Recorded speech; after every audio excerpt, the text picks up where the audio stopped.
السلام علیکم ناظرین، امید ہے آپ بخیر و عافیت ہوں گے۔ ناظرین، میں سیف اشرف ایک بار پھر سے ایک نئی بات کے ساتھ حاضر ہوں۔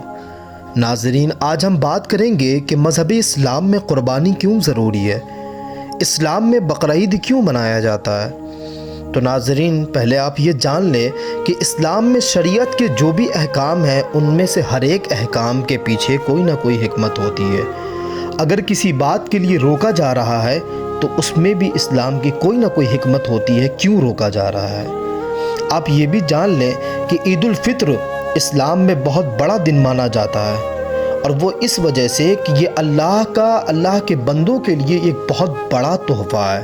کیونکہ اللہ کے بندے 30 دن تک مسلسل رمضان کے روزے رکھتے ہیں، بھوکے پیاسے رہ کے ان کی عبادت کرتے ہیں، تو اللہ اپنے بندوں سے خوش ہو کر یہ عطا کرتا ہے۔ اور اللہ اس دن اس قدر خوش ہوتا ہے اپنے بندوں سے کہ اس دن روزہ رکھنا بھی حرام قرار دیا ہے۔ اسی طریقے سے بقرعید قربانی کیوں کی جاتی ہے، تو اس کا تعلق حضرت ابراہیم علیہ السلام کی آزمائش سے، کہ حضرت ابراہیم علیہ السلام نے خواب میں دیکھا کہ اللہ پاک نے ان سے کہا کہ اے ابراہیم، تم میری راہ میں اپنی سب سے پیاری سب سے عزیز چیز کو قربان کرو۔ ابراہیم علیہ السلام نے اگلے ہی دن 100 اونٹوں کو اللہ کی راہ میں قربان کر دیا۔ اس کے بعد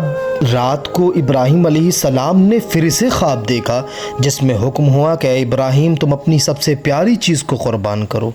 ابراہیم علیہ السلام نے اگلے ہی دن 200 اونٹوں کو قربان کر دیا۔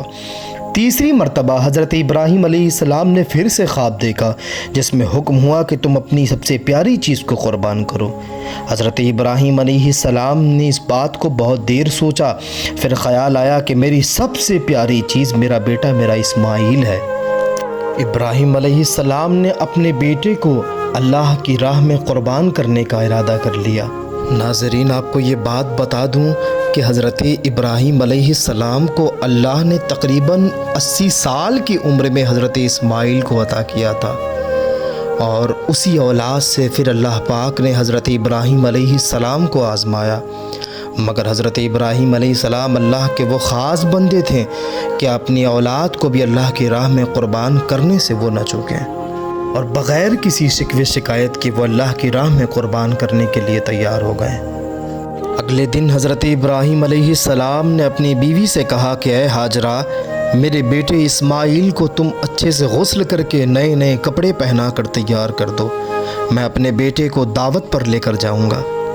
جب حضرت ابراہیم علیہ السلام اپنے بیٹے کو فلسطین سے مکہ کی طرف روانہ ہو چلے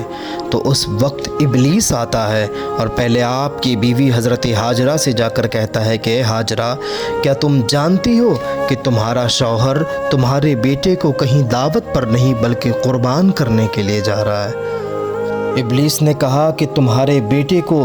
اللہ کی رضا کے لیے وہ قربان کرنے جا رہا ہے۔ جب حضرت ہاجرہ نے یہ بات سنی تو کہا کہ اے شیطان، تجھ پر لعنت ہو، اگر میرے بیٹے کو اللہ کی راہ میں قربان کرنے جا رہا ہے تو ایک اسماعیل کیا، اگر اللہ نے مجھے 1000 بیٹے بھی عطا کیے ہوتے تو میں اللہ کی راہ میں اپنے 1000 بیٹے کو بھی قربان کر دیتی۔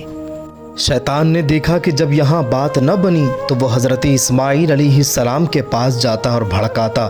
کہتا کہ اسماعیل، آپ کو نہیں پتہ کہ آپ کے والد آپ کو کسی دعوت پہ نہیں بلکہ آپ کو اللہ کی راہ میں قربان کرنے جا رہے ہیں۔ مگر وہ کہتے ہیں کہ مچھلی کے بیٹے کو تیرنا سکھانے کی ضرورت نہیں ہوتی۔ حضرت اسماعیل علیہ السلام نے کہا کہ اگر میں اللہ کی راہ میں قربان ہونا چاہوں تو اس سے زیادہ میرے لیے خوش نصیبی کی کوئی بات نہیں ہو سکتی ہے۔ جب شیطان نے دیکھا کہ یہاں پہ بھی اس کی بات نہ بنی تو وہ حضرت ابراہیم علیہ السلام کو بھڑکانے کے لیے جاتا اور کہتا ہے کہ اے ابراہیم، کیا تم نے سوچا کہ تمہارے بڑھاپے کا سہارا کون بنے گا؟ وہ شیطان بہت زیادہ حضرت ابراہیم کو بھی بھڑکانے لگا، مگر ابراہیم علیہ السلام نے بھی کہا کہ اگر اللہ نے مجھے 1000 بیٹے بھی عطا کیے ہوتے تو میں اس کو بھی اللہ کی راہ میں قربان کر دیتا، اور پتھر اٹھا کر شیطان کو مارا، پھر شیطان وہاں سے فرار ہوا۔ تھوڑی دیر کے بعد اپنے بیٹے حضرت اسماعیل سے کہا کہ اے فرزند، میں تمہیں اللہ کی راہ میں قربان کرنے جا رہا ہوں۔ حضرت اسماعیل علیہ السلام نے ہنس کر جواب دیا، ستجدنی انشاءاللہ من الصابرین، کہ ابا جان آپ مجھے انشاءاللہ ضرور صبر کرنے والوں میں سے پائیں گے۔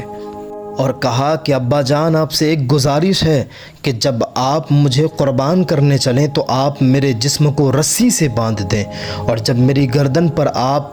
چھری چلانے لگیں تو اس وقت اپنی آنکھوں پر پٹی باندھ لے، کہیں ایسا نہ ہو کہ والد کی محبت رضا الہی کی راہ میں آڑ بننے لگے۔